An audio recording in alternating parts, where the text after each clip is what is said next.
Are you stuck in the daily cycle of emotional eating?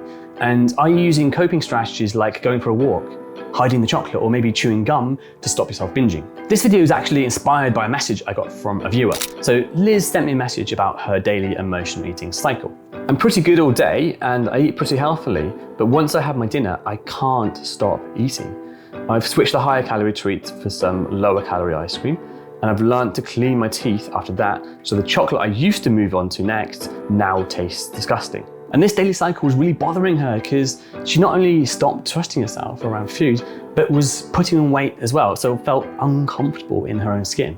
So don't skip this video, as you'll never know the exact reasons why you keep emotional eating every day and how you can break free from your binge eating cycle for good.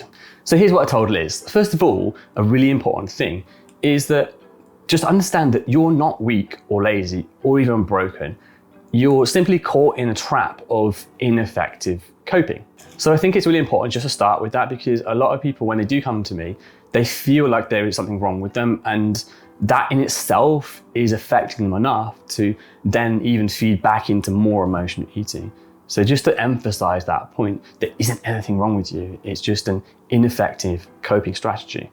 So before I move on to why you emotionally eat, let's just get clear on what a coping strategy is, or what a distraction is in terms of emotional eating. And these are things that myself, my clients, and other people have told me.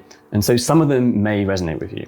So it can be things like chewing some chewing gum to make the flavor of the food taste differently, keeping food out of the house, keeping it away from yourself, freezing food so you can't eat it, cleaning your teeth similar to the gum, diet drink so you can have some kind of sweet taste without the calories, going to bed early so you don't have to think about food, taking a walk, maybe drinking some water, fasting, because when people are fasting, there's that hard and fast rule of I'm definitely not eating now. Saving up calories during the day so you limit the damage. When you do have that binge, you have more calories left over. And side note, that isn't good. Having something else to limit the damage, so a diet version of that food, which might not be so satisfying but has fewer calories, or even something else completely as a replacement, like a piece of fruit instead of a chocolate bar, and possibly many more. I'd be interested to know what you may use as a coping strategy. Let me know down in the comments below. So the question now to ask is, by doing those things I just mentioned, are you fixing the emotional eating? No, you're managing it in the moment. It's like going to the doctor with a pain in your head and then managing the symptom, the pain, with a pill, saying take this. Once the medication wears off, the pain comes back. If it was something serious, they've not looked at the actual reason. The same with coping strategies around emotional eating. You're just managing the symptoms, and so you're not actually fixing the root cause. So we have to delve deeper into what is the actual problem. And I'll just give you an example of how this can go. For a lot of people, they emotionally eat because they are stressed. And we could say, yes, it's the stress. But actually, if we delve deeper, why are you stressed? Okay, because yes, we could work on the stress, but what about working on the things that make you stressed as well? So going back to Liz, this could be certain behaviors that you or she has developed to cover up insecurities and low self-worth. So examples of these could be rumination and overthinking everything. It could be people pleasing. It could be perfectionism. All these are behaviors developed to keep you from getting hurt. Rumination and overthinking to try and predict what might go wrong in the future.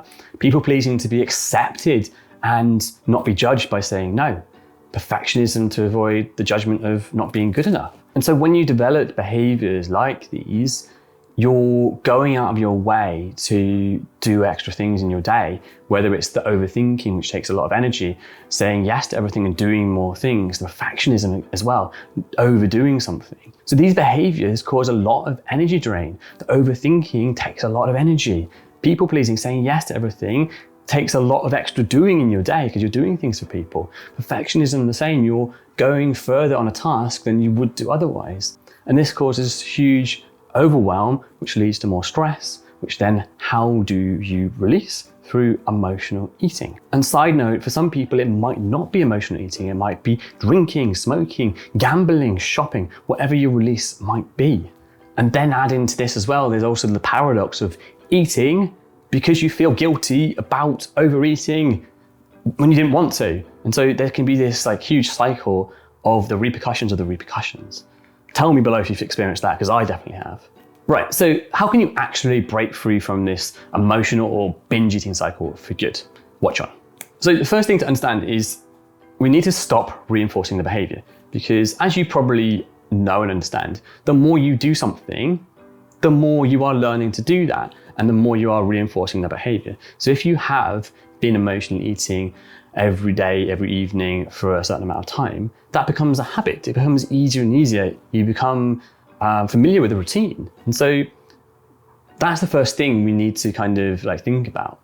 The reason you are so good at it is because you've practiced it a lot. And like I alluded to before, ideally, we want to fix the root cause.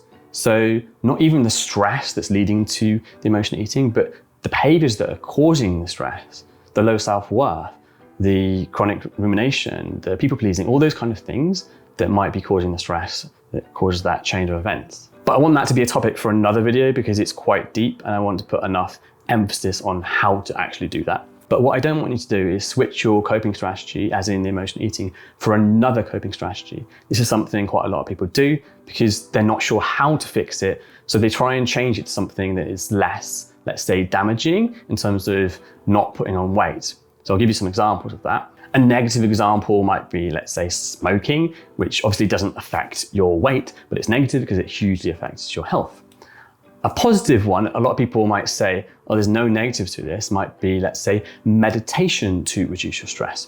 However, if we actually think about that, if you need to meditate daily to control your stress, then that takes away time from other things you might be doing, whether it's your family, your work, your hobbies. So you're missing out on something because you're having to have this coping strategy to deal with your life. So it's not necessarily good to have to do these things. In the right context, it's great, of course, meditating, but as a coping strategy, it still does have a negative.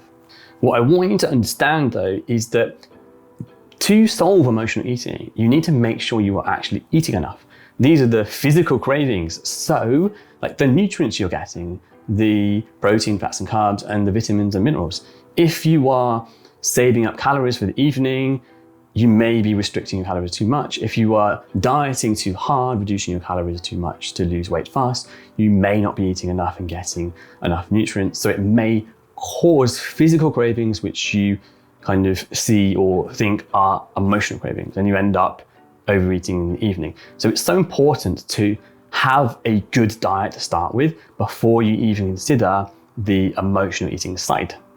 And side note, if you would like to know how to eat well, I have my free client nutrition guide, which you can grab in the description below. The next thing I want you to have a think about is some awareness. So having curiosity about your behaviors and why you might be doing certain things. So rather than just running on autopilot and listening to those thoughts and feelings you're having and going and picking up that food and eating it, ask yourself, what did I feel in the moment that made me want to do that? What was happening in terms of internally and maybe externally as well? What was I doing? But also, what uncomfortable feeling happened in here that made me want to go and grab whatever it is, the chocolate, the ice cream?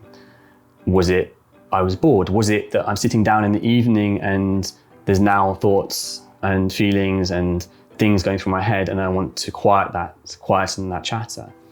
Was it something else? Becoming aware of these things, having some curiosity, can highlight your reason why. And knowing that can just help you move on to the next step. And that's the idea of acceptance. And by acceptance, I don't mean accepting a situation, a bad situation or anything that might be negative. It's about allowing those thoughts and feelings to be there rather than entering into a fight with them. So part of the problem is not the thought, the feeling, the urge, the craving, it's the fight with it. And so we end up in a battle of like fighting, I don't want that to be there, stop, like go away.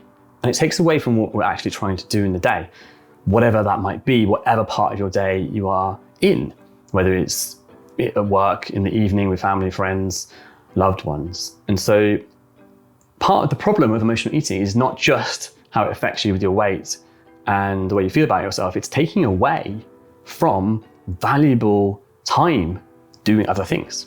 And just a side note here, your brain is a thought-producing machine. It's going to throw thoughts at you. None of these thoughts have any meaning until you allow them to have meaning. So throughout your day, your brain is going to say things to you. It's going to have that internal chatter. It's going to throw random things out there. And it's up to you whether you entertain them or not. And this is the idea of acceptance and allowing them to be there without entering into a fight. And for a lot of people, this is quite an interesting thing because they are used to interacting with all the thoughts or trying to at least get rid of them if they don't like them. And when you understand that there's another way to deal with them, everything changes. So there is more to you than just your thoughts. There's your whole body around your brain and thoughts, and then there's a whole world around your body. And working on this ability to allow thoughts to be there without entering into a fight with them gives you the ability to pursue what's meaningful to you. So you still have that body around your thoughts and brain, and you can still control your body around thoughts and brain. And quite often that fight stops you doing that. And so what we want to do is bring you out of those thoughts and the battle with them to just tune back into the movement of your body and be able to do those things that you want to be doing in the moment, whatever that might be. It could be something as simple as just like focusing and relaxing, watching the TV, but it could be like being with loved ones or doing some activity in your day. So we have a process for this, and you can remember it by the word ACE, A-C-E. The A stands for accept. So remember I said about allowing those thoughts to be there without entering into a fight. The C, connecting with your body. So remembering that it's there, and so bringing yourself out of your thoughts back into you as a human being. You can move around, you have control over this body. Those thoughts and feelings are not controlling you.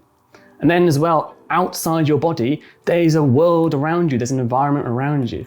So this means being able to just tune into something around you.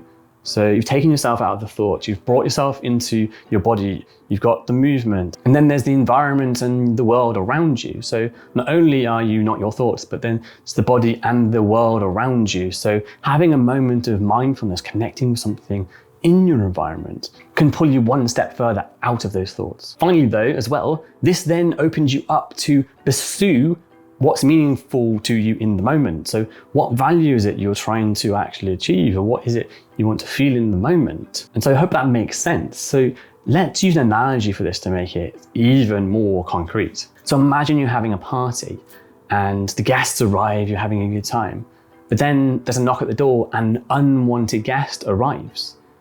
They come in and they're all over the place, they annoy everyone, and it's just really frustrating. It takes your focus away from having fun. So what do? You kick them out and you lock the door, but you have to stand there to make sure they don't come back. They keep knocking at the door.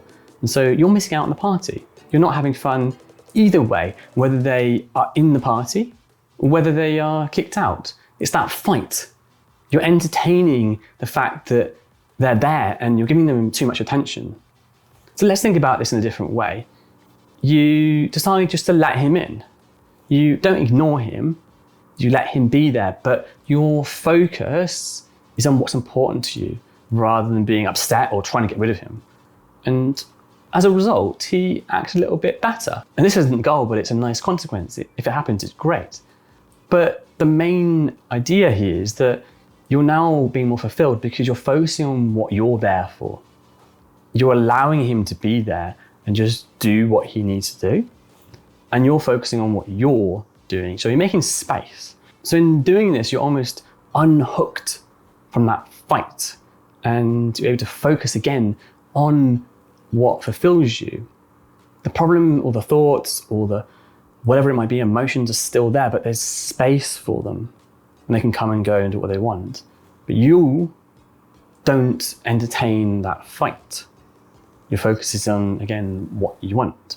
So linking this back to emotional eating, you haven't made it go away. You haven't kicked it out, because otherwise there's that knocking at the door. You have to stand there guarding it the whole time to make sure it doesn't come back.